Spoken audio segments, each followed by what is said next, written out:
Hello everyone, இன்னைக்கு நம்ம loss of motion start பண்ண போகிறோம். ஓகேவா, ஸ்டார்ட் பண்ணலாமா? லாஸ் ஆஃப் மோஷன், அதாவது மோஷன் அப்படின்ற ஒரு கான்செப்ட். மோஷன்னா என்ன? மூமெண்ட்.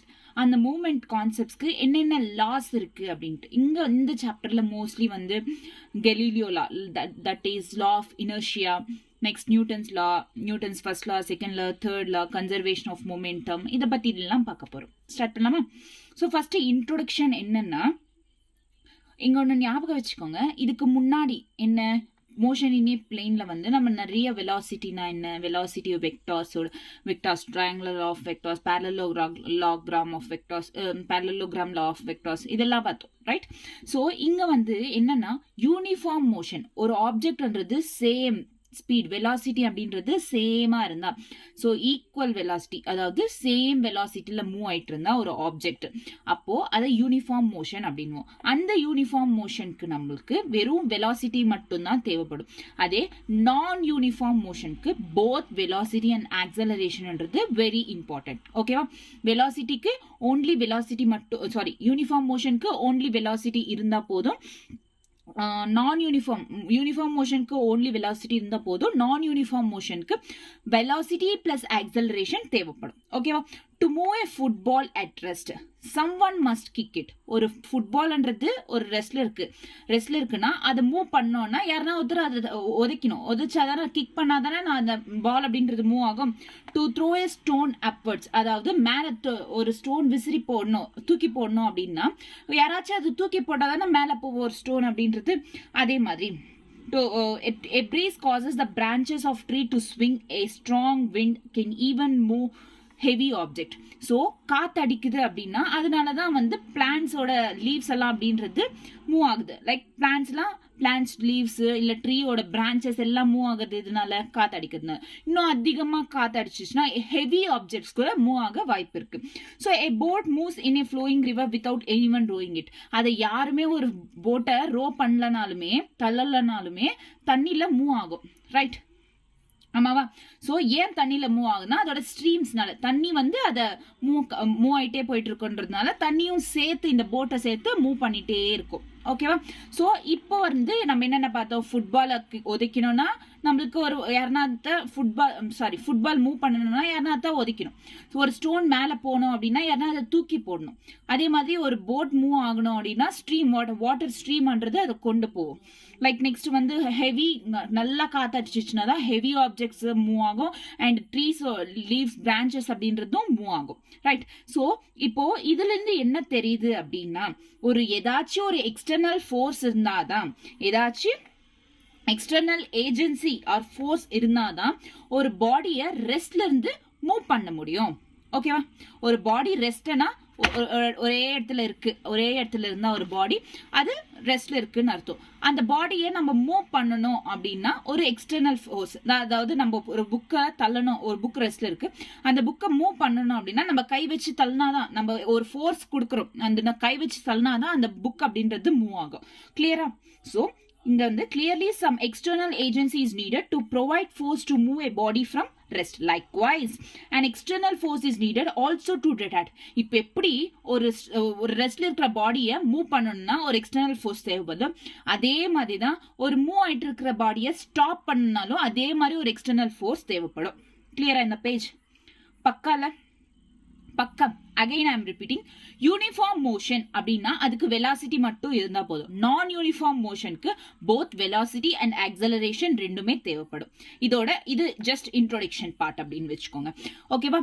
நெக்ஸ்ட் இப்போ ஒரு பாடி ரெஸ்ட்ல இருக்கு, அந்த பாடியை மூவ் பண்ணணும்னா நம்மளுக்கு எக்ஸ்டர்னல் ஃபோர்ஸ் அப்படின்றது தேவைப்படுது. ஒரு பாடி ரெஸ்ட்ல இருக்கு, அந்த பாடியை மூவ் பண்ணணும், தள்ளணும் அப்படின்னா அந்த பாடிக்கு ஒரு எக்ஸ்டர்னல் ஃபோர்ஸ் கொடுக்கணும். அதே மாதிரிதான் ஒரு பாடி மூவ் ஆயிட்டே இருக்கு, அதை ஸ்டாப் பண்ணணும் அப்படின்னா அதுக்கும் ஒரு எக்ஸ்டர்னல் ஃபோர்ஸை கொடுக்கணும். That is the concept here. அதுக்கு எக்ஸாம்பிள்ஸ் என்ன?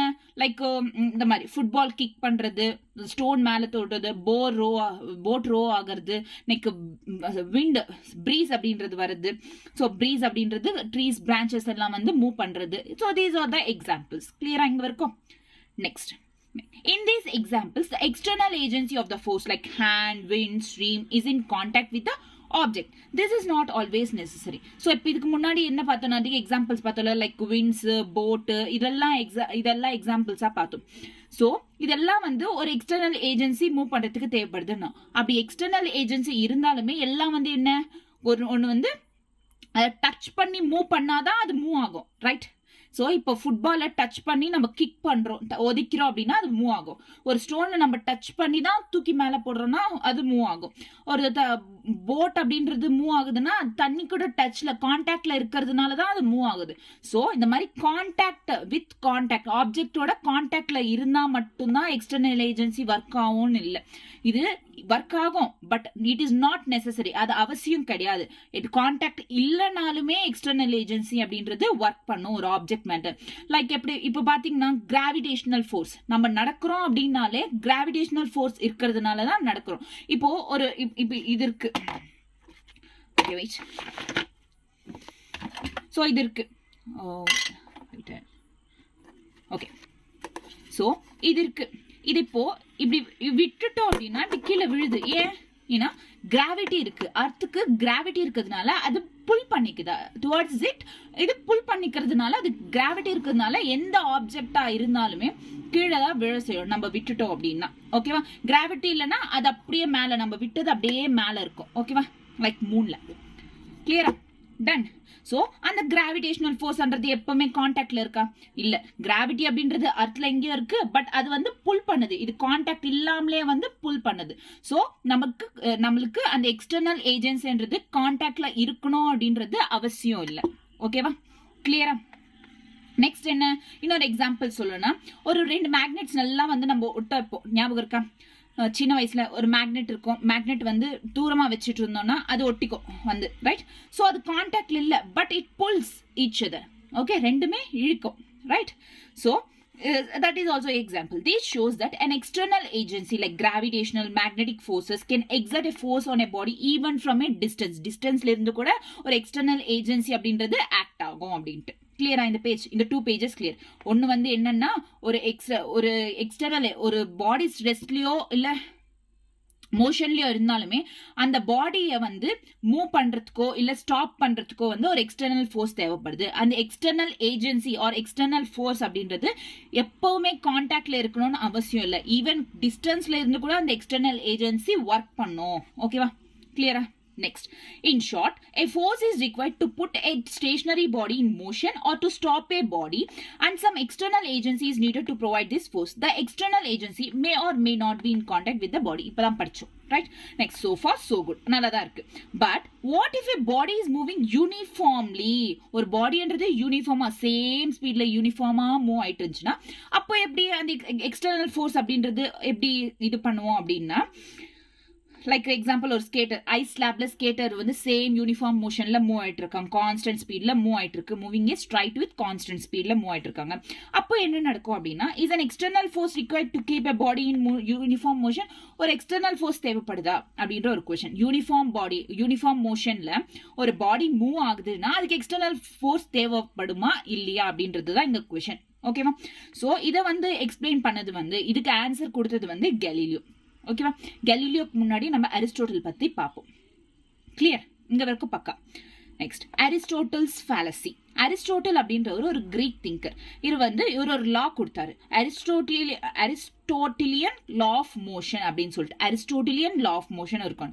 அவரோட அந்த லா என்னன்னா, an external force is required to keep a body in motion. ஒரு எக்ஸ்டர்னல் ஃபோர்ஸ்ன்றது ஒரு தேவைப்படுது கண்டிப்பா. ஒரு பாடியை மோஷன்ல மூவ் ஆயிட்டே இருக்கணும் ஒரு பாடி அப்படின்னா, கண்டினியூஸா மூவ் ஆயிட்டே இருக்கணும்னா ஒரு பாடி, ஒரு எக்ஸ்டர்னல் ஃபோர்ஸ்ன்றது கண்டிப்பா வேணும் அப்படின்னு சொல்லிட்டு சொன்னார். யாரு? Aristotle's, this is the Aristotle's fallacy, which means Aristotle's law of motion. ஒரு வந்து an external force is required to keep a body in motion. மோஷன்லயே ஒரு பாடியை வச்சுட்டு இருக்கணும், மூவ்மெண்ட்லயே இருக்கணும் அப்படின்னா ஒரு எக்ஸ்டர்னல் ஃபோர்ஸ் கண்டிப்பா தேவைப்படும் அப்படின்னு சொல்லிட்டு இவரோட லா. நெக்ஸ்ட் என்னாச்சு பார்க்கலாம். According to this view, for example an arrow, இவரோட இதை பத்தி பார்த்தா, இவரோட லா பேஸ் பண்ணி பார்த்தோம் அப்படின்னா, இப்போ ஒரு ஆரோ, ஒரு பானம் விடுறோம் அப்படின்னு வச்சுக்கோங்களேன். அந்த ஆரோ வந்து பின்னாடி அந்த ஃபோர்ஸுக்கு வர ஏர் இருக்குல்ல, அது தள்ளுற வரைக்கும் தான் அந்த ஏரோ போய் விழும் அப்படின்ட்டு. Flying since air behind the aero keeps pushing it, அது தள்ளுற வரைக்கும் தான் ஏரோ அப்படின்றது மூவ் ஆகும் அக்கார்டிங் டு ஹிஸ் வியூ. இவர் என்ன சொன்னாரு, எக்ஸ்டர்னல் ஃபோர்ஸ் கண்டிப்பா தேவைப்பட ஒரு பாடி ஆப்ஜெக்ட் அப்படி ஏதாச்சும் ஒரு பாடியோ ஆப்ஜெக்டோ மூவ் ஆகிட்டே இருக்கணும் அப்படின்னா. ஸோ அதே மாதிரி தான் ஒரு ஆப்ஜெக்ட் மூவ் ஆகணும், லைக் ஏரோ மூவ் ஆகிட்டே இருக்கணும்னா அது பின்னாடி இருக்கிற ஏர்ன்றது புஷ் பண்ணாதான் மூவ் ஆகும். அது ஏர் ஃபோர்ஸ் அப்படின்றது கம்மி ஆயிடுச்சுன்னா அது ஸ்டாப் ஆயிடும். Clear? Next, this was a part of an elaborate framework of ideas developed by the Aristotle on the motion of the body in the universe. So இதுதான் இவர் டெவலப் பண்ண ஒரு idea. Most of the Aristotle ideas on the are now to be. So இதை இப்போ என்ன சொல்றாங்கன்னா, முன்னாடி வந்து ஓகே இது கரெக்ட் தான் அப்படின்னு ஒத்துக்கிட்டாங்க. பட் இப்போ என்னன்னா மோஸ்ட்லி வந்து எல்லாருமே இந்த அரிஸ்டோட்டில் லா அப்படின்றது இட்ஸ் ராங். இதை நம்ம கன்சிடர் பண்ண தேவையில்லை. ஏன்னா அரிஸ்டோட்டில் லான்றது ஒரு பெரிய ஃப்ளா, இட்ஸ் அ flaw அப்படினா it's a big failure அப்படின்னு சொல்லிட்டு. As we shall see, however, it is a natural view that anyone would hold from common experience. Even இப்போ ஏன் அப்படின்னா அதுக்கு ஒரு ரீசன் இருக்கு. அதுக்கு முன்னாடி ஒன்று சொல்றேன். ஒரு டாய் இருக்கு, ஒரு சின்ன கார் இருக்கு, நான் எலக்ட்ரிக் கார் கிடையாது, வெறும் கார் பொம்மை இருக்கு. அந்த கார் பொம்மையை வந்து அந்த ஒரு குட்டி பையனுக்கே தெரியும், அதை நம்ம தள்ளிட்டே இருந்தாதான் அது மூவ் ஆகும், நம்ம தள்ளுறது விட்டுட்டோம்னா அதுக்கு மூவ் ஆகாது அப்படின்னு சொல்லிட்டு அந்த குட்டி பையனுக்கே தெரியும். அதுதான் இங்க ரைட், அவனுக்கே தெரியும். If it realizes the string, it comes to rest. The experience is coming to most terrestrial motion. External force seem to be needed to keep the bodies in motion. So இதுல இருந்து என்ன தெரியுது, ஒரு external force அப்படின்றது தேவைப்படுது மோஷன்ல வச்சிட்டு இருக்கிறதுக்கு அப்படின்னு. இதோ இந்த எக்ஸாம்பிள் பேஸ் பண்ணி பார்த்தோம்னா இவர் சொன்னது கரெக்டா தான் தெரியும்.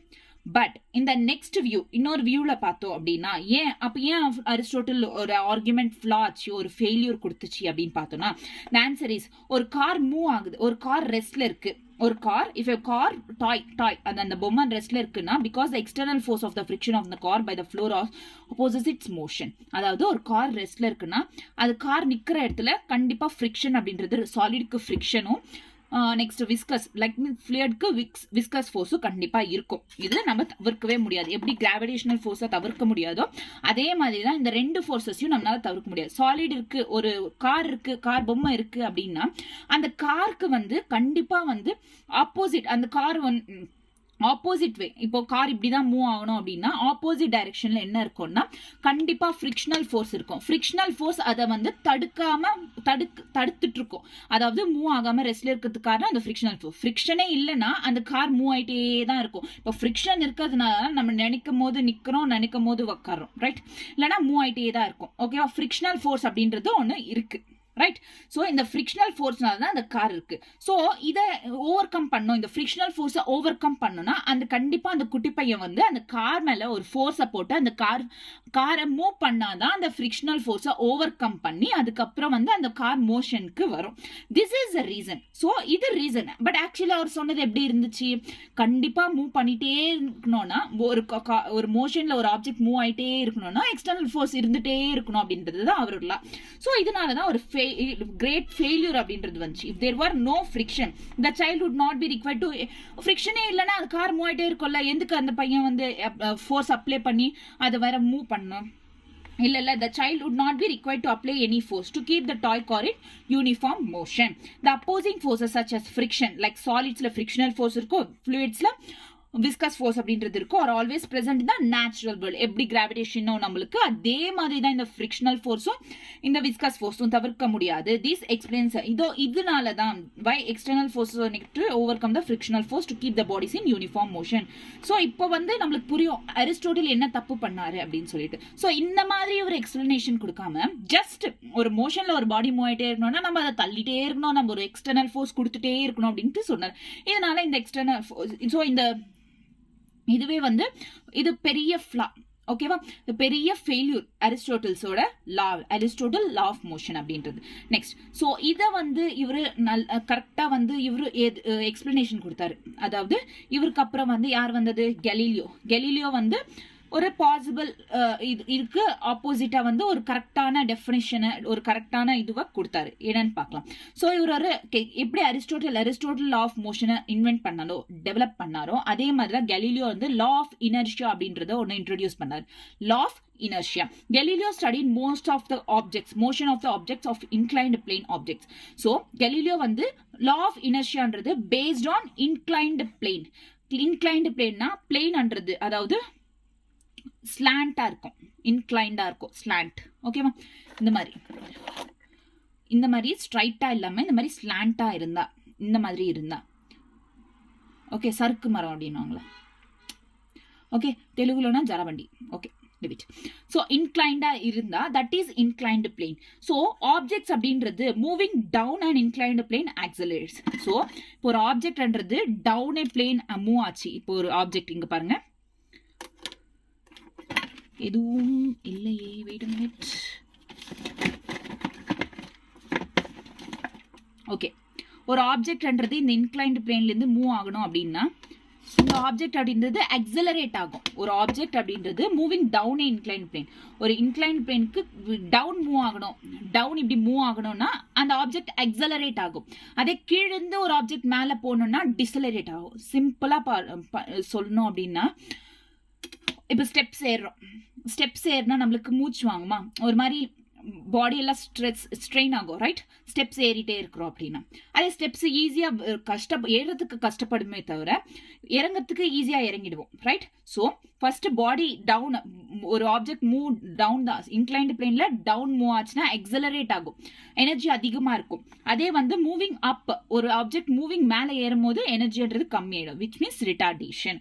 Motion on a horizontal plane, இப்போ பிளேன்ன்றது இன்க்ளைண்டா இல்லை, ஹாரிசான்டலா இருக்கு. இன் அன் இன்டர்மீடியட் சிச்சுவேஷன், அப்போ அந்த பிளேன்ல வந்து ஆக்சலரேஷன் இருக்குமா ரிட்டார்டேஷன் இருக்குமா அப்படின்னா இட்ஸ் இன்டர்மீடியட், ரெண்டுத்துக்கும் இல்லாம நடுவில், அதாவது கான்ஸ்டன்ட் ஸ்பீட் அப்படின்றது இருக்கும், ஒரே ஸ்பீட்ல மூவ் ஆயிட்டே வரும், constant speed or constant velocity அப்படின்றது இருக்கும். This is the 3 situations. ஓகேவா? ஃபர்ஸ்ட் என்ன சொன்னார் இவரு?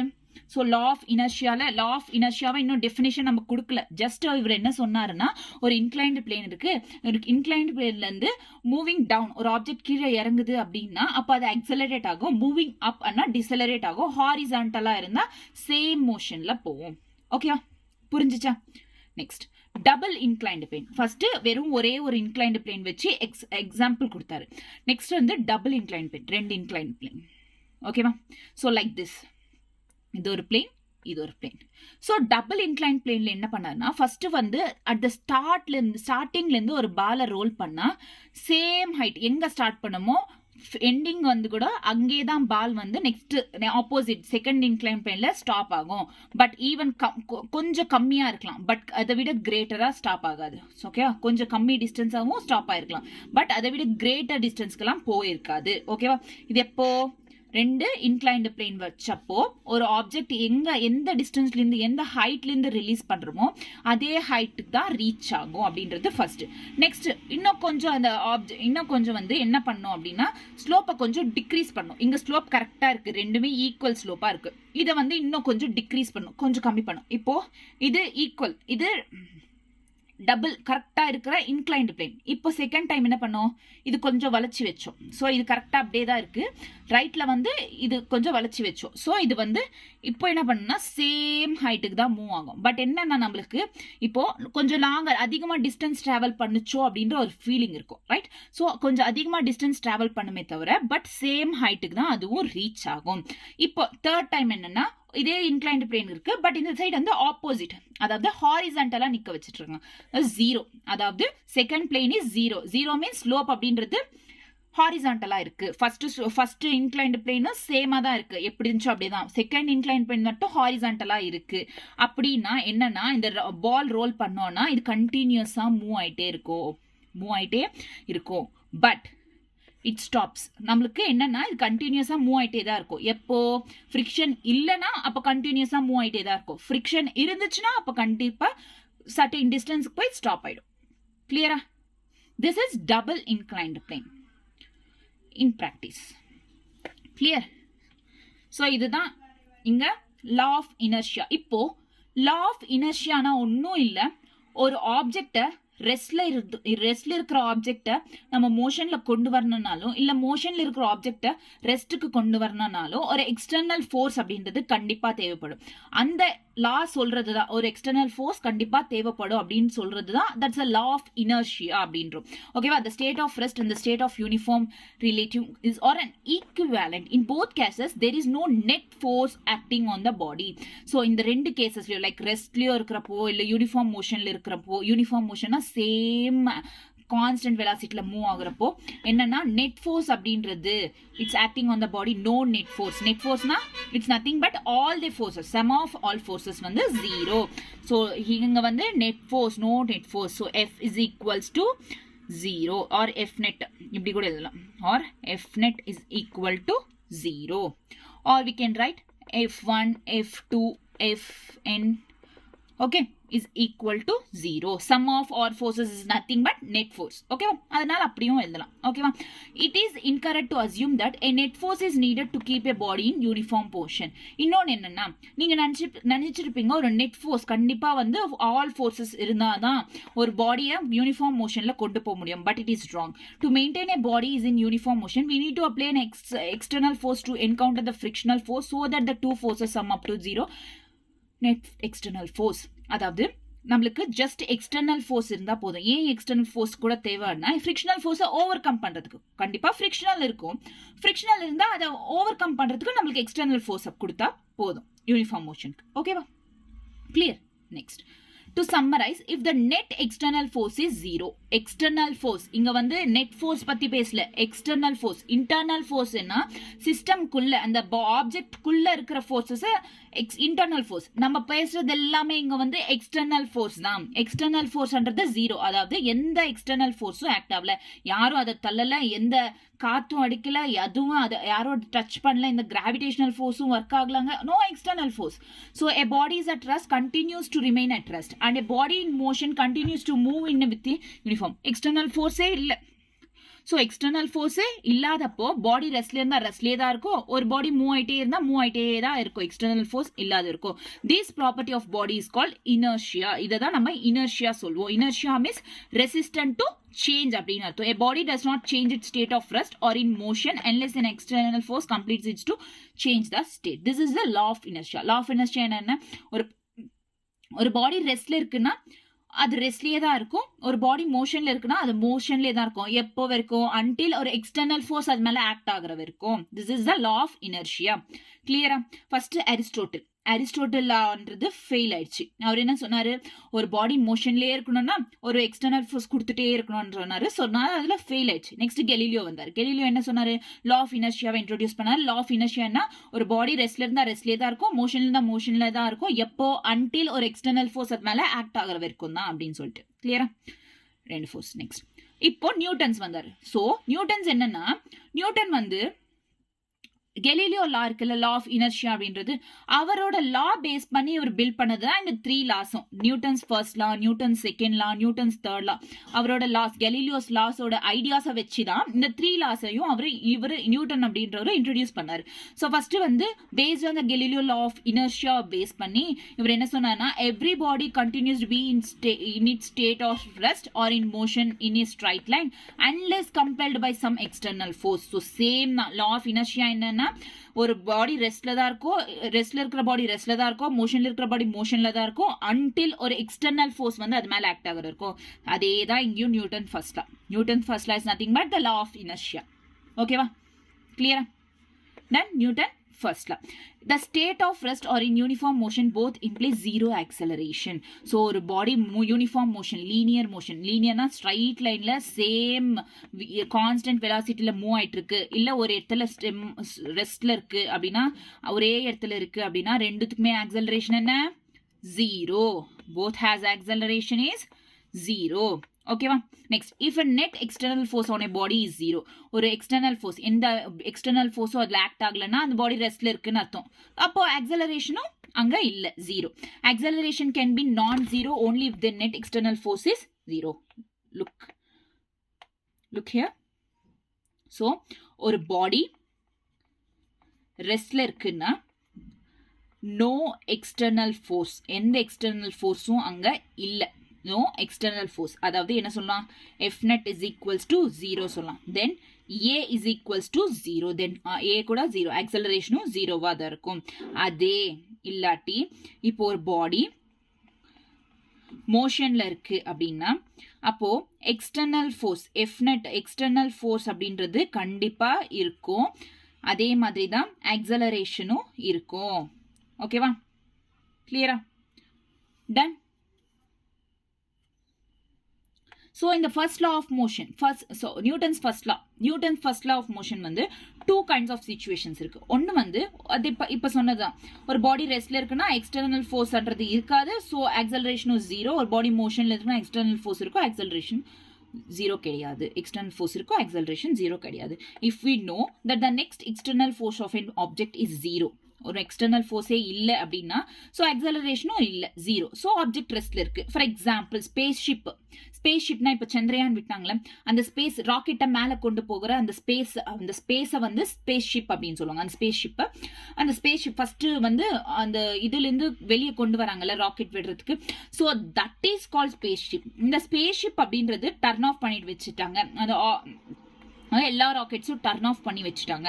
அதாவது எல்லா ராக்கெட்ஸும் டர்ன் ஆஃப் பண்ணி வச்சுட்டாங்கன்னா என்ன, அது எல்லாமே ஸ்பேஸ்ஷிப் பண்றது ரெஸ்ட்ல இருக்கு.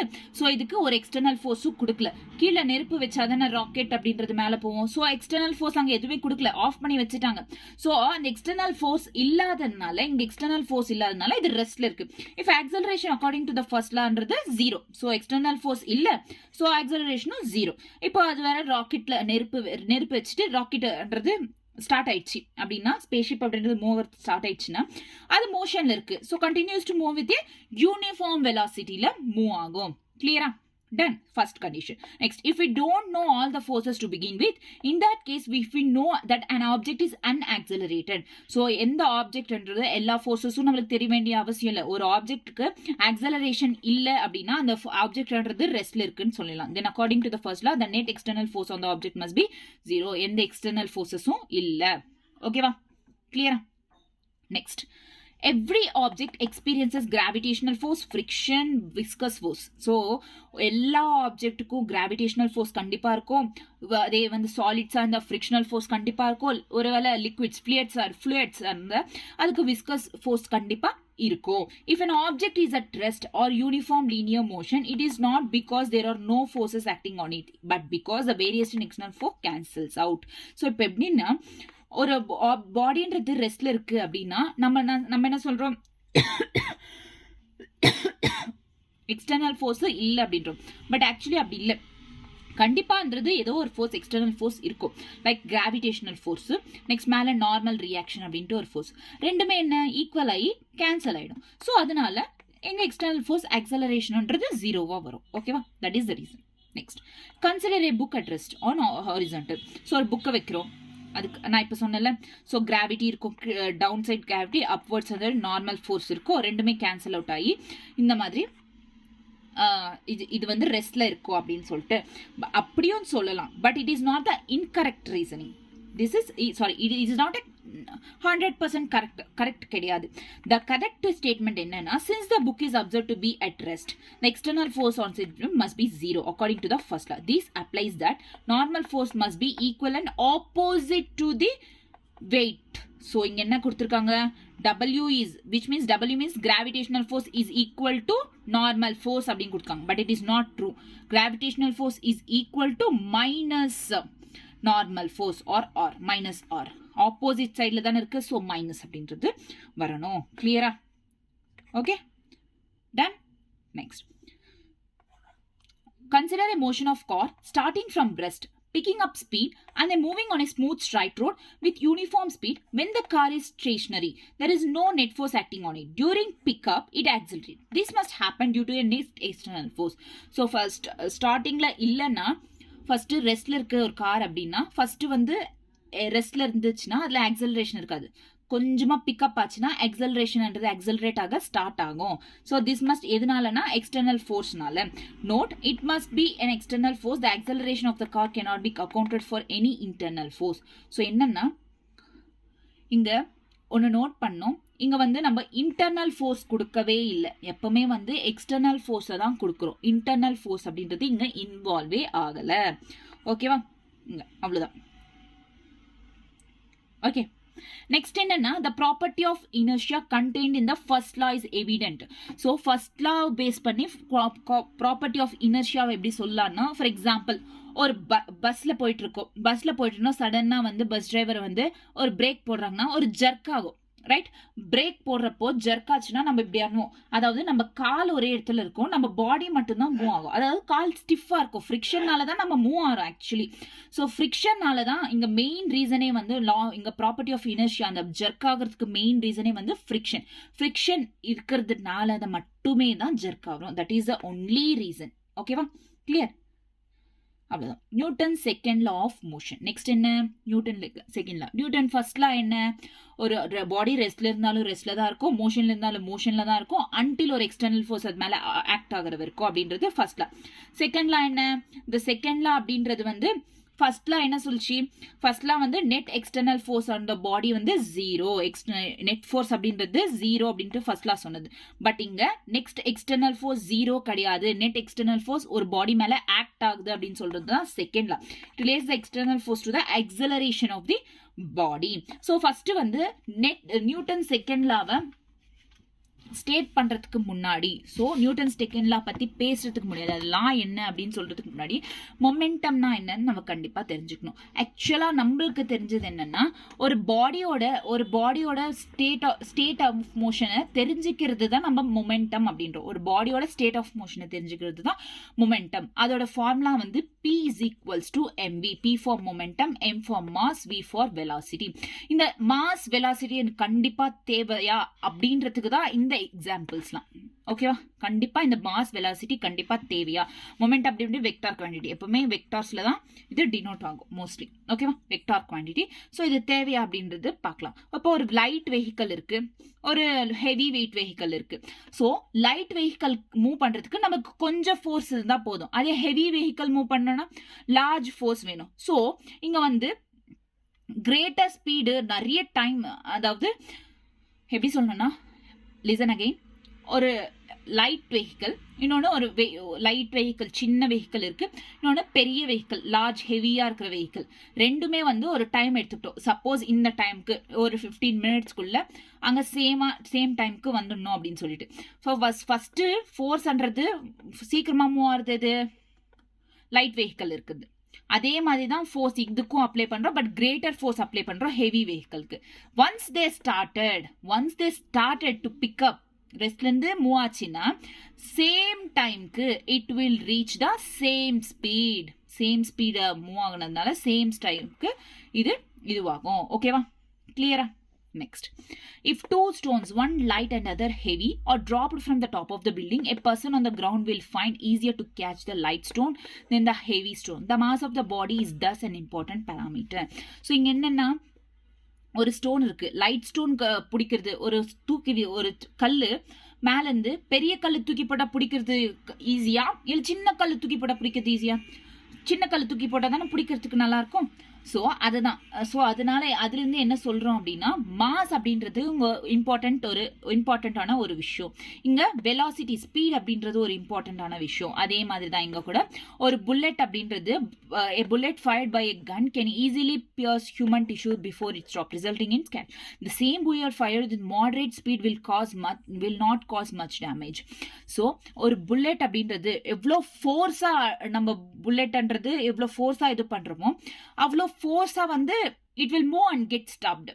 அதே மாதிரி தான் அது மாடரேட் ஸ்பீட்ல நம்ம மூவ் பண்ணோம்னா நிறைய டேமேஜ் அப்படின்றது கொடுக்காது. So thus for a given mass, the greater the speed, the greater is the opposing force needed to stop the body in certain. The greater the change in the momentum in the given time, greater is the force that need to be applied. ஒரு cricketer இருக்காரு, நல்லா விளையாடுற cricketer, நல்லா எக்ஸ்பீரியன்ஸ்டான cricketer.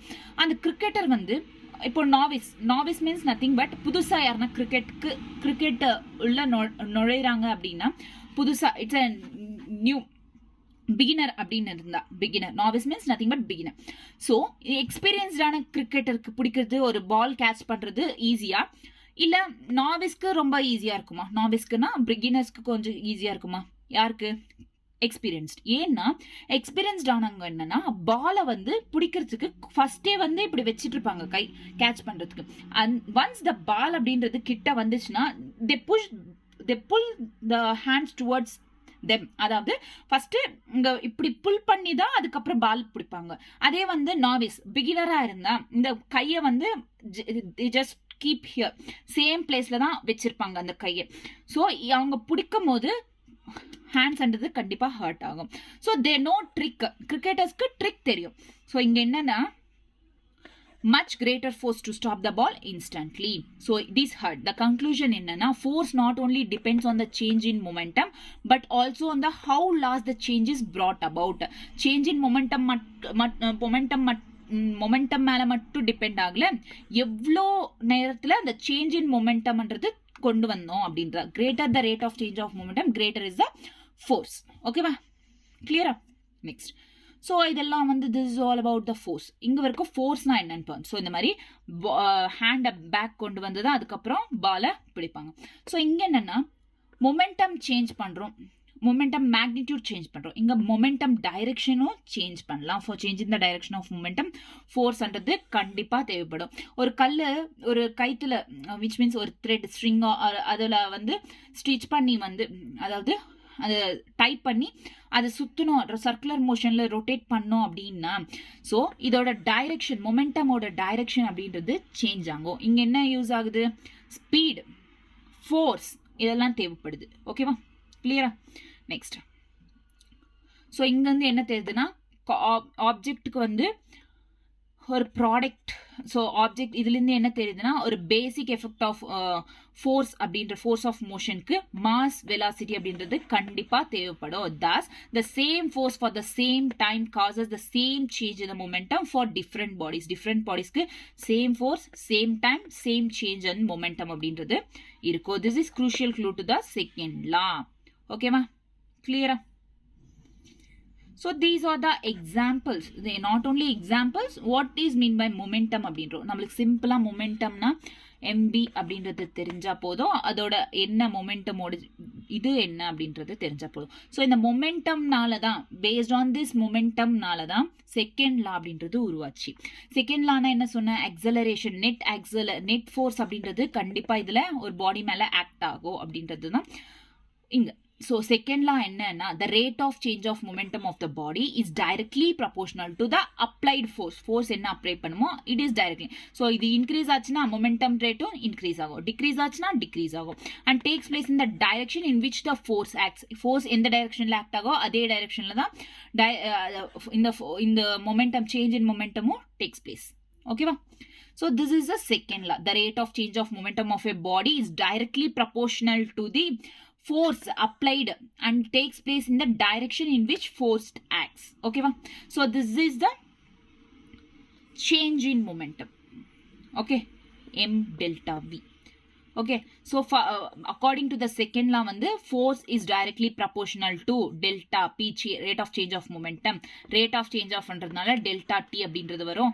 So இந்த இங்க directly proportional எழுதணும்னா is equal to k delta p by delta t. K is constant proportionality. இப்போ இந்த k வந்து so இங்க p அப்படின்றது என்ன? delta p is equals to mv, right?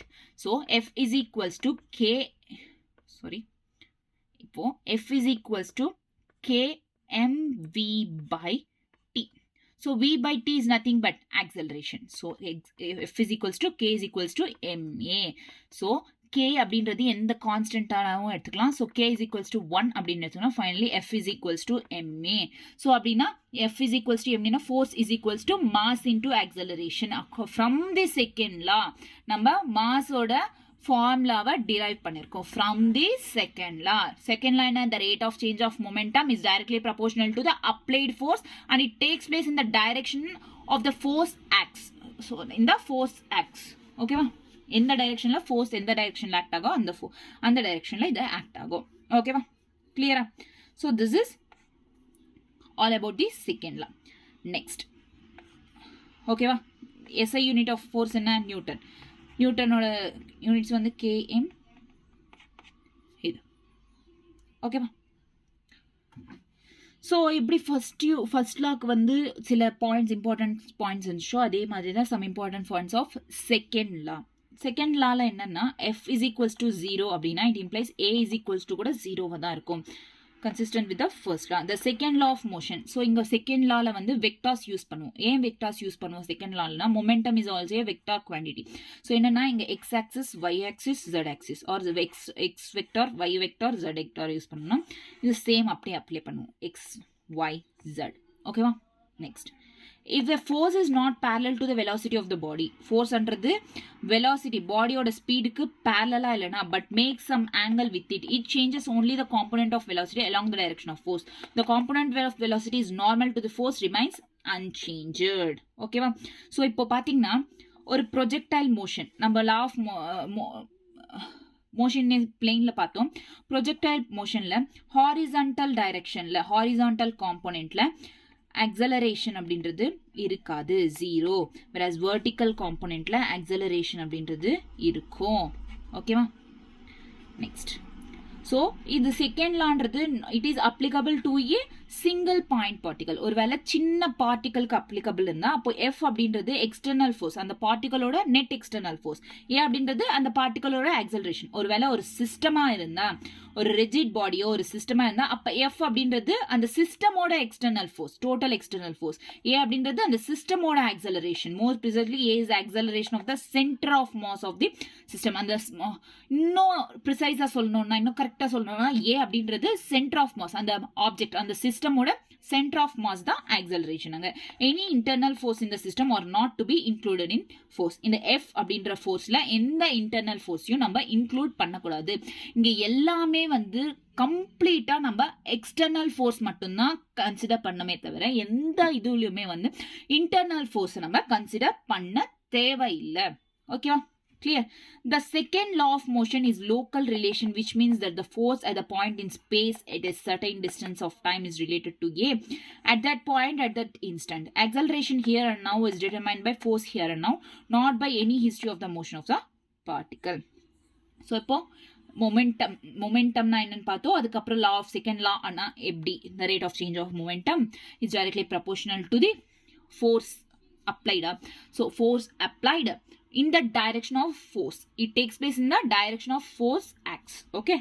impulse அப்படின்னா ஒரு லார்ஜ் ஃபோர்ஸ். இப்போ ஒரு பால் தூக்கி போட்டோம், அந்த பால் ஒரு வால் மேல தூக்கி போட்டோம் அப்படின்னா அந்த கரெக்டா அதிகமா ஃபோர்ஸ் கொடுக்கும். ஃபோர்ஸ் கொடுத்து ஜர்க் ஷார்ட் பீரியட் ஆஃப் டைம்ல நம்ம பால் வந்து ரிவர்ஸ் ஆயிடும். Short period of time change in momentum அதிகமா இருக்கும் அங்க ஃபோர்ஸ்ன்றது, பட் ஷார்ட் பீரியட் டைம்ல அந்த ஃபோர்ஸ்ன்றது மறைஞ்சிடும். So very large force acts of a very short duration. ஒரு பெரிய ஃபோர்ஸ் தான் அது, செம்ம ஃபோர்ஸ், பட் ஷார்ட் பீரியட் தான் இருக்கும், கொஞ்ச நேரம் தான். So that is called impulse. அதுக்கு ஃபார்முலா என்னன்னா F into time duration, force into time duration or change in momentum னு கூட சொல்லலாம். force into time duration or change in momentum. clear? A force acting for a short period of time to produce a finite change in the momentum is called impulsive force. என்ன சொல்றோம்? impulsive force. இந்த impulsive force அன்றது வந்து it's nothing but ஒரு large force, ஒரு strong force. அந்த strong force வந்து short கம்மி நேரத்துக்கு தான் அந்த ஃபோர்ஸ் இருக்கும் அப்படின்னா இட்ஸ் அன் impulsive force. ஓகேவா? கிளியர்? அதிகமாக பற்றி பேசல. This is all about the second law. Next வந்து third law, Newton's third law of motion. இங்க வந்து ஆரிஜின் ஆஃப் எக்ஸ்டர்னல் ஃபோர்ஸ் எப்படி ஆரிஜின் ஆச்சு? The external force on a body always arises due to the some other body.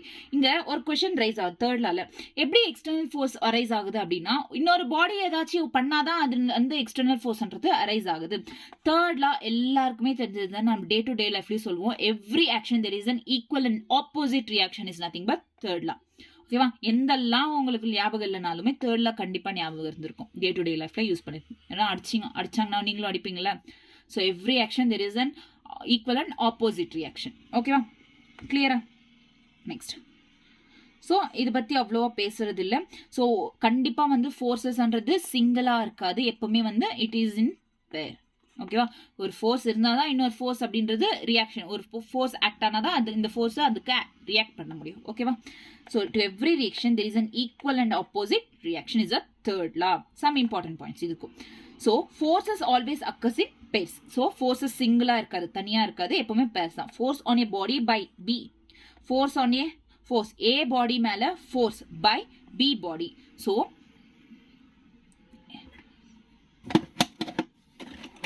wait a minute. இது ரெண்டு, இது A, இது B. So இது okay, இது A, இது B. ஏதாச்சும் எடுத்துக்கலாமா? வேற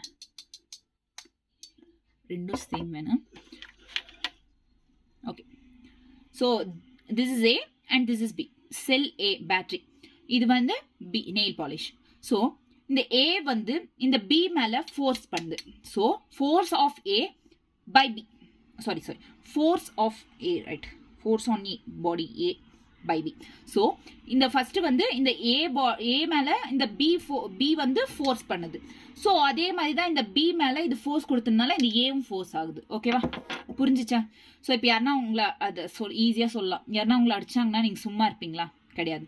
அவங்க அடிச்சாங்கன்னு சொல்லிட்டு நம்மளும் திரும்ப அடிப்போம்ல. ஸோ அதே தான் இங்கே. ஸோ அது ரியாக்ட் பண்ணுதுன்னா நம்மளும் ரியாக்ட் பண்ணணும், அது ஆக்ட் பண்ணுதுன்னா நம்மளும் ரியாக்ட் பண்ணணும். ஓகேவா, கிளியரா? So first. Second, there is no cause-effect relation implied on the third law. The force on A by B and the force on B by A act as the same instant. So இது ரெண்டும் என்னன்னா ஒரே நேரத்தில் தான் நடக்கும், not at the separate time. So இது ஒரு நேரம் அடிச்சிச்சுன்னா இது ஒரு நேரம், இது ஒரு நேரம் ரியாக்ட் பண்ணாது. ஸோ எப்போ அடிக்கிறோமோ அப்போ தான் அடிப்போம், மறுநாள் எல்லாம் இன்னொரு நேரத்துக்கு அடிக்க மாட்டோம்ல. ஸோ எப்போ ரியாக்ட் ஆகும்? நம்ம அதே டைம் தானே ரியாக்ட் ஆகும். இப்போ ஏதாச்சும் ஒரு மஸ்கிட்டோ பைட் பண்ணுச்சுன்னா அந்த மஸ்கிட்டோக்கு எப்போ ரியாக்ட் ஆகும்? மறுநாள் ரியாக்ட் ஆகுமா? கிடையாது, அதே நேரத்துக்கு தானே ரியாக்ட் ஆகும். ஸோ ஒரு ஆக்ட் பண்ணுச்சுன்னா அதுக்கு ரியாக்ஷன்ன்றது சேம் இன்ஸ்டன்ட்ல தான் நடக்கும். ஓகேவா, கிளியரா? ஸோ இந்த மேத்தமெட்டிக்கல் ஃபார்ம்ல என்னன்னா FAB இஸ் ஈக்குவல்ஸ் டு ஆப்போசிட்ல வருதுனால -FBA அப்படின்னு சொல்லிட்டு சொல்றோம். ஓகேவா, கிளியரா? This is all about the third law. Next வந்து conservation of momentum. Conservation of momentum அப்படின்றது என்னன்னா இட்ஸ் நத்திங் பட் மொமெண்டமை கன்சர்வ் பண்றது. ஸோ இங்க பாருங்க, ஒரு புல்லட் இருக்கு. So if momentum of B, which is nothing but momentum of bullet after firing, and momentum of gun, recoil momentum of the gun. So gun அப்படின்றது momentumனா அதுக்கு opposite என்ன? -B. Opposite side momentum of the bullet இருக்கும். So இது ரெண்டுமே வந்து equal to 0 அப்படின்னு வந்துச்சுன்னா it is conserved அப்படின்னு. Total momentum of the bullets and gun, that is system வந்து conserved. This is of conservation of mass. The total momentum of an isolated system of interacting particle is conserved. Conservation of momentum. ஓகேவா? For example, important example இந்த அப்ளிகேஷனுக்கு law of conservation of மொமெண்டம்க்கு ஒரு இம்பார்ட்டன்ட் எக்ஸாம்பிள் என்னன்னா, ஒரு ரெண்டு பாடிஸ் கொலைட் ஆகுது, கொலிஷன் ஆஃப் டூ பாடிஸ். ஒரு பாடி கொலிட் ஆகுது, இன்னொரு பாடி கொலிட் ஆகுது. Initial momentum of B, momentum of A and B, இது ஃபைனல் மொமெண்டம். ரெண்டுமே வந்து இங்கே பார்த்தீங்கன்னா first final differentiated from initial அப்படின்னு ஃபார்ம் ஆகும். பட் ஃபைனலாக என்ன வரும்னா initial momentum is equal to final momentum அப்படின்றது வரும். ஃபைனலாக என்ன வரும்? Initial momentum is equal to final momentum. அது பட் இங்கே வந்து வெதர் த கொலிஷன்ன்றது எலாஸ்டிக் கொலிஷனா இன்எலாஸ்டிக் கொலிஷனா அப்படின்னு பார்த்துக்கணும். எலாஸ்டிக் கொலிஷன் இருந்தால் எலாஸ்டிக் கண்டிஷனில் என்னன்னா செகண்ட் கண்டிஷன், அதாவது kinetic energy, initial kinetic energy is equal to final kinetic energy அப்படின்றது வரும். This is law of conservation of mass. ஓகேவா? டன். நெக்ஸ்ட் வந்து equilibrium of a particle. Equilibrium of a particle. When the net external force on the particle is 0. Net external force on the particle is 0 அப்படின்னா என்ன? அதாவது அந்த particle, ஒரு object like a particle, அந்த particle மேலே எந்த ஒரு எக்ஸ்டர்னல் ஃபோர்ஸும் இல்லை அப்படின்னு அர்த்தம். ஓகேவா? எந்த ஒரு எக்ஸ்டர்னல் ஃபோர்ஸும் இல்லை, then it is 0 according to the first law. First லா பொறுத்த வரைக்கும், ஃபர்ஸ்ட் லா என்ன? Newton's first law. Newton first law வந்து ரெஸ்ட்ல, ஒரு ஆப்ஜெக்ட்ன்றது ரெஸ்ட்ல இருந்தா ரெஸ்ட்லயே, மோஷன்ல இருந்தா மோஷன்லயே, அன்டில் ஒரு எக்ஸ்டர்னல் ஃபோர்ஸ்ன்றது அது மேல ஆக்ட் ஆகிற வரைக்கும் அதே ஸ்டேட்ல தான் இருக்கும் அப்படின்றது first law. So according to the first law, the particle is either at rest or in uniform motion. பார்ட்டிகல்ன்றது ஒன்று ரெஸ்ட்லயாட்டும் இருக்கும், இல்லாட்டி யூனிஃபார்ம் மோஷன்லயும் இருக்கும். யூனிஃபார்ம் மோஷன் என்ன? Which has constant speed or constant velocity. Okay, if two forces F1 F2 அப்படின்ற ரெண்டு forcesum அந்த பார்ட்டிக்கல் மேல ஒரு சின்ன பார்ட்டிக்கல் இருக்கு, லைக் இன் ஆப்ஜெக்ட்னு கூட நினைச்சுக்கோங்க. அந்த பார்ட்டிக்கல் மேல ரெண்டு ஃபோர்ஸ் ஆக்ட் ஆகுது, F1 F2, equilibrium required. So இந்த மாதிரி ஆப்போசிட்ல இருக்கும். So இங்க வந்து F1 is equal to minus F2, equilibrium தேவைப்படுத்துறதுனால equal to minus F2. That is two forces on a particle must be equal and opposite. ரெண்டு forcesum equal தான், but it is in opposite directionல இருக்கு. Clear-ஆ? Done. Next, equilibrium and three concurrent forces. Three concurrent forces நடுவுல equilibrium என்ன? F1, F2, F3 requires that the vector sum of three forces is 0. Vector sum of three forces என்ன? 0. அதே வந்து two forces இருந்தா F1 plus F2 is equals to 0 ன்னு வெச்சா F1 is equal to minus F2 அப்படின்றது வருமா find? So that is this. Okay, அதுதான் இது. இப்போ 3 forcesனா F1 plus F2 plus F3 is equals to 0. Okay, in other words, the resultant of any two forces, say F1 F2, obtained by the parallelogram law of forces must be equal and opposite to third force. அதாவது நம்ம vectors பார்த்தோம், அதாவது vectors பார்த்தோம்ல last கிளாஸ்ல, அதுல வந்து வெக்டார்ஸ்க்கு resultant அப்படின்ற காம்போனன்ட் ரிசல்டன்ட் வெக்டார் வேணும் அப்படின்னு சொன்னா it is done through by the parallelogram law of forces. parallelogram law இருக்குல்ல, அதை பேஸ் பண்ணியும் பண்ணலாம். இன்னொன்னு it is also represented by triangle law of vectors. ஓகேவா? parallelogram law, triangle law. Done. So எப்படின்னா இப்போ பாருங்க, this is parallelogram like this. So இதுலேருந்து நம்ம ரிசல்டன்ட் காம்போனண்ட்டை எடுக்கிறோம். அதே மாதிரி தான் இங்கே ட்ரையாங்கல்லாம். ஓகேவா? இந்த மாதிரி ஈக்குலிபிரியம் அப்படின்றது வரும். ஸோ நெக்ஸ்ட் என்ன? The result can be generalised to any number of forces. ரிசல்ட்ன்றது எந்த நம்பர் ஆஃப் ஃபோர்ஸஸ்லேருந்தும் ஜென்ரலைஸ் பண்ணுவாங்க. A particle in the equilibrium under the action of forces F1, F2 and so on up to Fn, if they can be represented by the sides of closed n-sized polygon with arrow directed in the same sense. அப்போ 3 components இருக்கு அப்படின்னா இந்த மாதிரி represent பண்ணணும். Equal to 0 தான் வரும். ஓகேவா? First equal to 0. Done. Next இது ஆப்போசிட் சைட்ஸ்ல இருக்கும். கிளியர்? இது parallelogram-ல, இது triangle-ல. ஸோ இந்த மாதிரி ஈக்குலிபிரியம் அண்ட் கான்கரண்ட் ஃபோர்ஸஸ். ஓகேவா? கிளியர்? நெக்ஸ்ட் காமன் ஃபோர்ஸஸ் மெக்கானிக்ஸ்ல, அதாவது இங்க மெக்கானிக்ஸ்ல நார்மலா யூஸ் பண்ற காமன் ஃபோர்ஸஸ் எது அப்படின்னா gravitational force, contact force, next spring force, friction, இதெல்லாமே வந்து ஃப்ரிக்ஷனல் ஃபோர்ஸ். இதெல்லா ஃபோர்ஸஸையும் நம்ம நார்மலா யூஸ் பண்ணுவோம். ரைட்? ஒன் பை ஒன் பார்க்கலாம். கிராவிடேஷனல் ஃபோர்ஸ் அப்படின்னா என்ன? அர்த்து கிட்ட தான் கிராவிட்டின்றது இருக்கு. ஸோ அர்த் வந்து கிராவிடேஷனல் ஃபோர்ஸ்னால தான் நம்ம நடக்கிறோம். அதே மாதிரி நம்ம வந்து ஏதாச்சும் ஒரு ஆப்ஜெக்ட்னா டக்குன்னு பிடிச்சிட்டு விட்டுட்டோம்னா அது கீழே விழுந்துடுது. ஏன்னா கிராவிடேஷனல் ஃபோர்ஸ் அது டுவர்ட்ஸ் இட் புல் பண்ணிக்கும். அதனால கிராவிடேஷனல் ஃபோர்ஸ்ன்றது இருக்கு. Every object experience force of gravity due to earth. Gravity also governs the motion of celestial bodies. Govern the motion of celestial bodies means like spaceல இருக்கிற அந்த bodies எல்லாம் வந்து celestial bodies. It can act at a distance without any need of intervening medium. Just ஒரு medium, எந்த மீடியமும் இல்லாம it can act. இப்போ இந்த pen இருக்கு, இது டக்குன்னு விட்ட கீழே விழுதுனா இதனால ஏதாச்சும் மீடியம் இருக்கா? இது நடுவுல எந்த மீடியமும் இல்லை. ஜஸ்ட் வித்தவுட் மீடியம் டச் பண்ணாமலே இட் கேன் ஆக்ட். ஸோ இங்க கிராவிட்டி அப்படின்ற ஃபோர்ஸ் வந்து டச் பண்ணாமலே ஆக்ட் ஆகுது. Okay, next contact force. Contact ஃபோர்ஸ்னா an object arises due to contact with other object. ஒரு ஆப்ஜெக்ட் சாலிடா இருக்கலாம், இல்ல ஃப்ளூயிடா இருக்கலாம். அந்த ஆப்ஜெக்ட் இன்னொரு ஆப்ஜெக்ட் கூட கான்டாக்ட்ல இருக்கிறப்போ வர ஃபோர்ஸை தான் கான்டாக்ட் ஃபோர்ஸ் அப்படின்றோம்.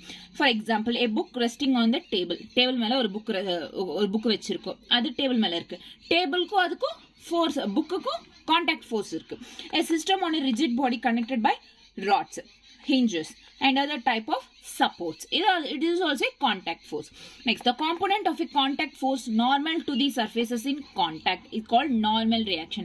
Actually நான் என்ன சொன்னேன், நார்மல் ரியாக்ஷன் இந்த பக்கம் ஆக்ட் ஆகும் அப்படின்னா கான்டாக்ட் ஃபோர்ஸஸ்ல வந்து நார்மல் ரியாக்ஷன் அப்படின்றது upwards, it reacts upwards. So கிராவிடேஷன்ன்றது டவுன்வர்ட்ஸ் இருந்தா கான்டாக்ட் ஃபோர்ஸ் அப்படின்றது அப்வர்ட்ஸ், நார்மல் ரியாக்ஷன்ன்றது அப்வர்ட் எப்பவுமே இருக்கும். the component parallel to the surface in contact is called friction. so gravity அப்படின்றது downwards, normal reaction upwards, parallel surfaceக்கு parallel இருந்தா it is friction.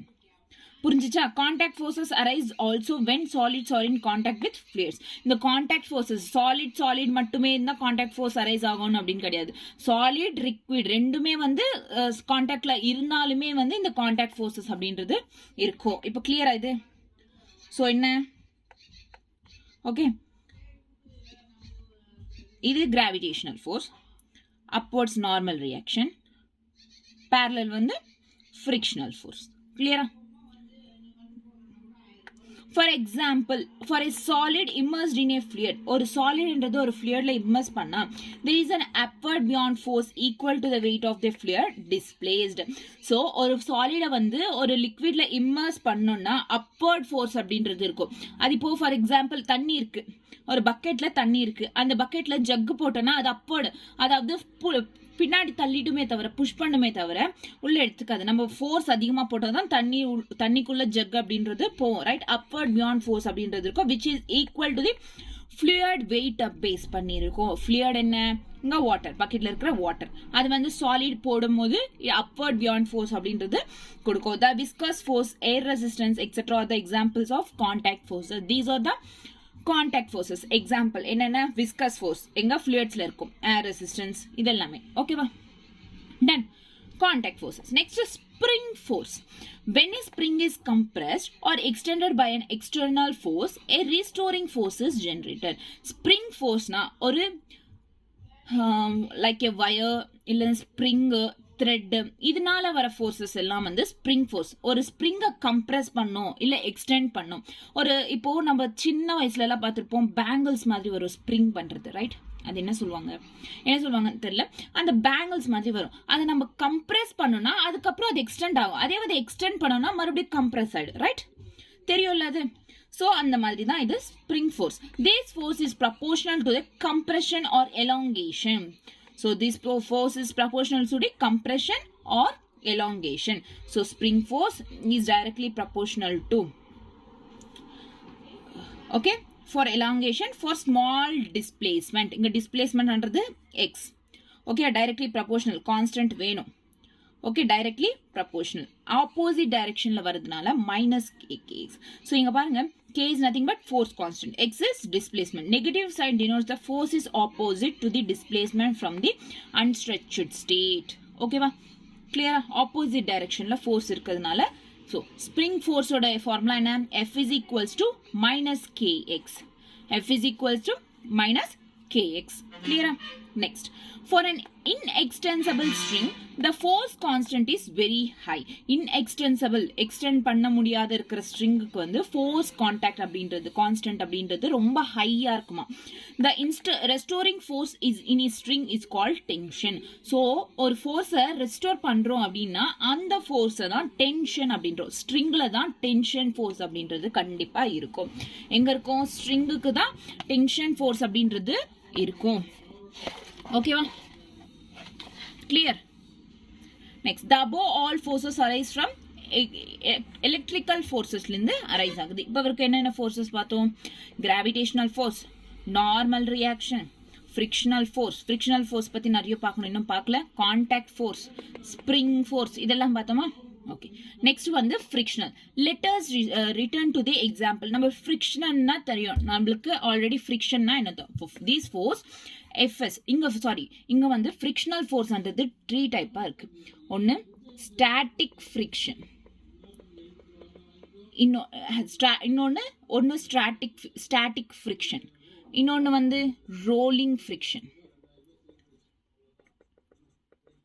இன்னொன்னு வந்து kinetic friction or sliding friction கூட சொல்லுவாங்க. kinetic friction or sliding friction. Static friction எப்போ இருக்கும் அப்படின்னா, ஏதாச்சும் ஒரு பாடி ரெஸ்ட்ல இருக்கும் போது ஸ்டாட்டிக் ஃப்ரிக்ஷன் இருக்கும். அந்த பாடி ஸ்டார்ட் ஆச்சுன்னா இட் இஸ் கைனடிக் ஃப்ரிக்ஷன் வரும். ரோலிங் ஃப்ரிக்ஷன் வந்து சர்க்குலர் பாத்ல மூவ் ஆகும் போது, பாடின்றது ஒரு ஆப்ஜெக்ட் சர்க்குலர் பாத் லைக் வீலுக்கு இருக்கிறது ரோலிங் ஃப்ரிக்ஷன். அந்த மாதிரி சர்க்குலர் பாத்ல மூவ் ஆகிறது ரோலிங் ஃப்ரிக்ஷன். சிம்பிளா சொல்லணும். ஸோ ஸ்டாட்டிக் ஃப்ரிக்ஷனுக்கு FS அப்படின்ற சிம்பிள், கைனடிக் ஆர் ஸ்லைடிங் ஃப்ரிக்ஷனுக்கு FK, ரோலிங் ஃப்ரிக்ஷன் FR. ஓகேவா? clear? So once read this, note that static friction does not exist by itself. Static friction என்றது அதுக்கு தனியாவே எக்ஸிஸ்ட் பண்ணாது. when there is no applied force there is no static friction. ஒரு external force இல்லனா அப்ப static frictionம் இல்ல அப்படினாரு. if it comes into play the moment there is an applied force, as the applied force F increases Fs increases. so ஒரு object ரெஸ்ட்ல இருக்குன்னா அப்ப static friction இருக்கும்னு சொன்னேன், right? so correct தான். ஒரு ஆப்ஜெக்ட் ரெஸ்ட்ல இருக்கு, அப்போ வந்து இப்போ ஒரு ஆப்ஜெக்ட்னா கார் எடுத்துக்கோங்க, கார் ரெஸ்ட்ல இருக்கு, நம்ம அதை தள்ள ஸ்டார்ட் பண்றோமா, ஜஸ்ட் அந்த ஸ்டாட்டிக் ஃப்ரிக்ஷன் எக்ஸ்டர்னல் ஃபோர்ஸ் கொடுக்குறோம். அந்த எக்ஸ்டர்னல் ஃபோர்ஸ் கொடுத்து ஸ்டார்டிங் பாயிண்ட் மூவ் ஆகிற ஒரு ஸ்டார்டிங் பாயிண்ட் தான் இங்க ஸ்டாட்டிக் ஃப்ரிக்ஷன் அப்படின்றோம். ஓகேவா? Clear? Next, as a F இங்க வந்து F ஃபோர்ஸ் இன்க்ரீஸ் ஆச்சு அப்படின்னா Fs also increases. F அப்படின்னா applied force increase ஆச்சுன்னா static frictionம் increase ஆகும். As the applied force is equal and opposite to the applied force, keeping the body at rest. So hence it is called static friction. இன்னொரு friction இருக்கு, impending motion. Friction is, it is not friction, it is an impending motion. Impending motion னா இது எப்போ வரும்னா, நார்மலா இது காமனா இருக்காது, இட்ஸ் வெரி ரேர். அப்படின்னா friction இல்லாத இடத்துல எங்க friction absentோ அங்க impending motion அப்படின்றது இருக்கும். means that would take place under the applied force but not actually takes place, but under the applied force if friction were absent. friction இருந்து applied force அப்புறம் என்ன friction வரும்? static friction வரும். friction இல்லாம applied force அப்புறம் impending motion அப்படின்றது நடக்கும். clear? done. பக்கா? so இங்க பாருங்க, friction இருக்கு, friction என்றது present, அப்போ static friction. புரிஞ்சுதா? friction அப்படின்றது absent, அப்போ impending motion. இது most of the rare casesல தான் நடக்கும் impending motion அப்படின்றது. ஓகேவா? Okay, clear? நெக்ஸ்ட், இது force, applied force, இங்க static friction அப்படின்றது வரும். ஓகேவா? கிளியரா? Next, we know that as the applied force exists a certain limit, the body begins to move. Yes, தெரியும். It is found experimentally that the limiting value of static friction is independent of the area of contact and varies with normal force approximately. அதாவது இப்ப பாருங்க, இந்த static friction என்றது it does not depend on the area contact, force of contact force மேல depend ஆகாது. of the area of contact, எது கூட கான்டாக்ட்ல இருக்கோ அது மேல டிபெண்ட் ஆகாது. எது? Static friction. It depends on the normal force மேல டிபெண்ட் ஆகும். It does not depend on the contact force, it depends on the normal force. So normal, so Fs is depends on the normal force. இங்க வந்து Fs இங்க depends எடுக்கணும் அப்படின்னா இங்க நார்மலா K use பண்ணல, அங்க பதில் இங்க μSN அப்படின்றது யூஸ் பண்ணுவோம். Okay, this is a formula for static friction. In mu is the proportionality constant, depend on the nature of the surfaces in the contact. Okay, va? Clear? Static friction. The law of static friction may thus be written as law of static friction அப்படின்றது எப்படின்னா, Fs static friction is less than or equal to mu Sn. Based on law of static friction, என்ன? Static friction is less than or equal to mu Sn. Okay, if the applied force F exceeds, the body begins to slide on the surface. applied force அப்படின்றது exceed ஆச்சு, exceed ஆனா applied force தள்ளுற force exceed ஆச்சு, அதிகமாச்சுன்னா பாடி move ஆகிறதுக்கு start ஆயிடும், car move ஆகிறதுக்கு start ஆயிடும். அப்ப என்ன? Fx என்றது maximum, the body slides to move on the surface. It is found experimentally that when relative motion has started, the frictional force decreases. relative motion start ஆச்சுன்னா frictional force என்ன ஆகும்? decreases from the Fs maximum. Frictional force opposes relative motion between two surfaces in contact. Relative motion வழியா frictional force என்ன பண்ணும் oppose பண்ணும். நம்ம இந்த பக்கம் பாடியை மூவ் பண்றோம்னா frictional force opposite directionல தான் எப்பவுமே வரும். So it is called kinetic or sliding friction. Kinetic friction or sliding friction என்ன? Frictional force opposes the relative motion. So frictional force என்ன பண்ணும் relative motion oppose பண்ணா then it is called kinetic or sliding friction. Fk is like Fs. So for kinetic friction அப்படின்றது எப்படி static friction அதே மாதிரி தான். If the found to be independent of area of contact. அதுவும் independent தான் இதுவும் independent. It does not depend on the area of contact. இது கூட contactல இருக்குன்றது இதுக்கு தேவையில்லை. Further it is nearly independent of the velocity and it does also not depend on the velocity. It satisfies a law similar to that for Fs. So அதே மாதிரி தான் Fs எப்படி இருக்கோ அதே தான் இங்க நான் k மாறும் Fk mu kn அப்படின்னு சொல்லிட்டு ஓகேவா. ஸோ இங்க வந்து mu k is less than mu s ஓகேவா. Coefficient of kinetic friction. Clear? Next, when relative motion has begun, the acceleration of the body according to the second law. Relative motion begin ஆச்சு அப்போ பாடியோட acceleration second law பொறுத்த வரைக்கும் பாடியோட acceleration என்னன்னா F minus frictional kinetic friction by m. F minus applied force minus kinetic friction by m. For a body moving with constant velocity, F is equals constant velocity na applied force is equal to kinetic friction. If the applied force on the body is removed, applied force remove பண்ணிட்டோம், its acceleration is minus Fk. if applied force remove பண்ணிட்டோம் அப்படின்னா இங்க வந்து இது ரெண்டு தான் இருக்கும் minus Fk by m and eventually comes to stop. Accelerate ஆகிறப்போ இந்த ஃபார்ம்ல இருக்கும். ஆக்சலரேஷன் கம்மியாச்சு கான்ஸ்டன்ட் வெலாசிட்டியில மூவ் ஆகுதுன்னா ஆக்சலரேஷன் இல்லைன்னு அர்த்தம்.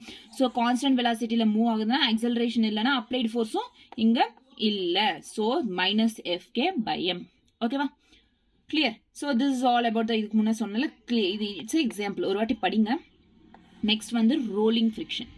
ரோலிங் ஃப்ரிக்ஷன் வந்து it is less than FS or FK விட ரொம்ப கம்மி. ஓகேவா. ரோலிங் ஃப்ரிக்ஷன்னா லைக் அ வீல், எப்படி ஒரு ரிங்கு மோஷன் நடந்துச்சு ஃப்ரிக்ஷன் மூவ் ஆகுது அப்படின்னா அதுக்கு வர ஃப்ரிக்ஷன் தான் ரோலிங் ஃப்ரிக்ஷன் அப்படின்னு சொல்லுவோம். Okay, this is all about rolling friction. ஓகேவா, இதெல்லாம் ஒரு வாட்டி என்சிஆர்டியில் படிங்க. Rolling friction. Circular motion. Circular மோஷனில் ஒரு ஆப்ஜெக்ட் மூவ் ஆகுது. ஓகே, அதுக்கு இருக்கிற according to the second law the force FC centripetal force அப்படிங்களா providing this acceleration is F is equals to mv square by r. In the formula important, f is equals to mv square by r. Next, for a stone rotated in a circle by a string, the centripetal force is provided by the tension in a string. So ஒரு கல்லை வந்து ஒரு string ஒரு த்ரெட்ல கட்டிட்டு அதை role பண்ணோம் அப்படின்னா அதோட டென்ஷன்ன்றது எதனால சென்ட்ரிபிட்டல் ஃபோர்ஸ் எது ப்ரொவைட் பண்ணுவாங்க? ஸ்ட்ரிங் அப்படின்றது சென்ட்ரிபிட்டல் ஃபோர்ஸை ப்ரொவைட் பண்ணும். இது ஸ்ட்ரிங்குனால தானே அது ரவுண்டா சர்க்குலர் பாத்ல சுத்துது. அதனால the centripetal force for motion of a planet around the sun is gravitational force on a planet due to the sun. So for a car taking a circular turn on a horizontal road, the centripetal force is force of friction. So ஒரு car இருக்கு, circular turn சுத்தணும் அப்படின்னா அப்போ என்ன force use பண்ணோம் அப்படின்னா force of friction, friction force. The circular motion of a car on a flat and banked road give interestingly application of laws of motion. So இப்போ இங்க என்னன்னா circular motion அப்படின்னு வந்துச்சுனாவே it's nothing but centripetal force இருக்கு. Fc is equals to mv square by r. This is the centripetal force ஓட formula. இன்னொன்று வந்து இந்த circular மோஷன்ல move ஆகுது அப்படின்னா ஒன்று ஃபிளாட் ரோட்ல இன்னொன்று பேங்க்டு ரோட்ல மூவ் ஆகணும். அதுக்கு applications motion of a car on a level road, ஃபிளாட்டா இருக்கிற ரோட்ல 3 ஃபோர்ஸஸ் ஒரு கார் மேல ஆக்ட் ஆகும். இது ஒரு கார்னா டவுன் சைட் வந்து கிராவிடேஷனல் ஃபோர்ஸ், அப் சைட் வந்து நார்மல் ஃபோர்ஸ், இங்க வந்து ஃப்ரிக்ஷனல் ஃபோர்ஸ். இந்த மாதிரி ஆக்ட் ஆகும் ஃப்ரிக்ஷனல் ஃபோர்ஸ். இந்த 3 ஃபோர்ஸஸ் ஆக்ட் ஆகும். If there is no acceleration in the vertical direction, so vertical டைரக்ஷன்ல மூவ் ஆகிட்டு இருக்குது லெவல் ரோட்ல. ஸோ லெவல் ரோட்ல இந்த ஆக்சலரேஷன் இங்க இருக்கும், வெர்டிக்கல் டைரக்ஷன்ல ஆக்சலரேஷன்ன்றது இல்லை. ஸோ ஆக்சலரேஷன் இல்லை அப்படின்னா இங்க என்னன்னா, ஸோ ஒரு கார் இருக்குங்க, லுக் அட் திஸ். ஓகே, ஒரு கார் இருக்கு, அந்த காரோட எம்ஜி இங்க மேல வந்து என்ன நார்மல் ஃபோர்ஸ். ஸோ இது n minus g mg is equal to 0. இந்த மாதிரி ஓகேவா. So therefore n is equals to mg அப்படின்னு எழுதலாம் நார்மலாக. n is equal to mg. Okay, the centripetal force required for the circular motion is along the surface of the road is provided by the component of the contact force between road and the car tires along the surface. So this is the definition of frictional force. Note that it is a static friction that provides a centripetal acceleration. இங்க என்னன்னா static friction, எந்த friction இங்க work ஆகுது level roadல போறோம்னா static friction work அதாவது which provide centripetal acceleration provide பண்ணுது. Static forces opposes the impending motion of the car moving away from the circle. Impending motion என்ன பண்ணும் அப்போஸ் பண்ணும். இம்பெண்டிங் மோஷன்னா என்ன சொன்ன ஃப்ரிக்ஷன் இல்லாதப்ப வர மோஷன் தான் இம்பெண்டிங் மோஷன். அதை அப்போஸ் பண்ற வேலை இது ஸ்டாட்டிக் ஃப்ரிக்ஷன். ஸோ இங்க பாருங்க according to the law static friction law is equal to இங்க என்ன சென்ட்ரிபிட்டல் ஃபோர்ஸ் பத்தி நடக்குது mvr ஸ்கொயர். Okay clear. இந்த மாதிரி ஃபைனலா v max maximum speed of the circular motion of the car, possibly maximum speed எவ்வளோ square root of mu s rg, mu s rg. okay mu s rg clear. Next, motion of a car on a banked road. Banked roadல இங்க என்னன்னா cos theta use பண்ணுவோம். என்ன அப்படின்னா inside வந்து normal அப் சைடுல cos theta அப்படின்றது use பண்ணுவோம். கீழே வந்து mg plus sin theta அப்படின்றது ஹாரிசான்டல்ல யூஸ் பண்ணுவோம். ஓகேவா கிளியரா. ஸோ இதை வந்து மேத்தமெட்டிக்கல் ஃபார்ம்ல பண்ணோம்னா ஃபைனலா மேக்ஸிமம் ஸ்பீட் எவ்வளோ வரும் rg mu s plus tan theta minus 1 minus mu s tan theta square half. okay clear. so இவ்வளவுதான் இந்த மாதிரி. so banked road, this is banked road. ஸ்லைடிங்கா இருக்குல்ல அந்த ரோட வந்து banked road அப்படின்னுவோம். இந்த கார் வந்து லெவல் ரோட்ல மூவ் ஆயிட்டு இருக்கு. ஸோ இந்த பாருங்க இங்க வந்து நார்மல் ஃபோர்ஸ், இங்க வந்து கிராவிடேஷனல் ஃபோர்ஸ். இங்க பாருங்க ஸோ நார்மல் ஃபோர்ஸ் இந்த சைடில் மூவ் ஆனால் நம்மளுக்கு ஸ்பிளிட் ஆகும். வெர்டிக்கல் பொசிஷனில் காஸ் தீட்டாவும் இந்த பக்கம் வந்து சைன் தீட்டா, சாரி கீழே வந்து சைன் தீட்டா, அதாவது கிராவிடேஷனுக்கு சைன் தீட்டாவும் வெர்டிக்கல் மோஷன் இந்த பக்கம் போச்சுன்னா காஸ் தீட்டா. ஓகேவா. நம்ம வெக்டார்ஸில் படிச்சிருப்போம் லாஸ்ட் கிளாஸில் ப்ரொஜெக்ஷன் ஆஃப் மோஷனில் horizontal cos theta, vertical sine theta, right. So அதுதான் இங்கே ஹாரிசான்டல். இந்த பக்கம் தானே இந்த காம்போனன்ட் ரிசால்வ் ஆகுது. ஸோ ஹாரிசான்டல் சைடு ரிசால்வ் ஆகுதுன்னா இட் இஸ் காஸ் தீட்டா. இது வந்து வெர்டிக்கல் சைடே ரிசால்வ் ஆகுதுனால இட்ஸ் சைன் தீட்டா. ஓகேவா கிளியரா done. So this is all about this chapter. அவ்வளோதான். ஸோ இன்னொன்று இருக்குது இதில் மேத்தமெட்டிக்கல் ஃபார்மில் எப்படி யூஸ் பண்ணுறது அப்படின்னு சொல்லிட்டு அது ஒன்று இருக்குது. அது வந்து நீங்கள் என்சிஆர்டியில் ஒரு வாட்டி படிங்க. நெக்ஸ்ட் என்னென்னா இந்த சாப்டர் முடிஞ்சவொடனே நான் மோஸ்ட்லி இது தியரட்டிக்கல் ஃபார்மில் தான் சொல்லியிருப்பேன். இந்த சாப்டர் முடிஞ்சவொடனே டூ எக்ஸாம்பிள்ஸ். ஸோ இந்த சாப்டரோட எக்ஸாம்பிள்ஸ் பண்ணுங்க. அதுக்கப்புறம் PYQs, then practice exercise problems. So miss பண்ணாதீங்க, எக்ஸசைஸ் ப்ராப்ளம்ஸை ப்ராக்டிஸ் பண்ணுங்கள். ஸோ இது 3 பண்ணாவே மோஸ்ட்லி போதும். ஓகேவா. அதுக்கப்புறம் வர ஏதாச்சும் டெஸ்ட் பண்ணணும்னா டெஸ்ட் பண்ணுங்க. ஓகேவா கிளியரா.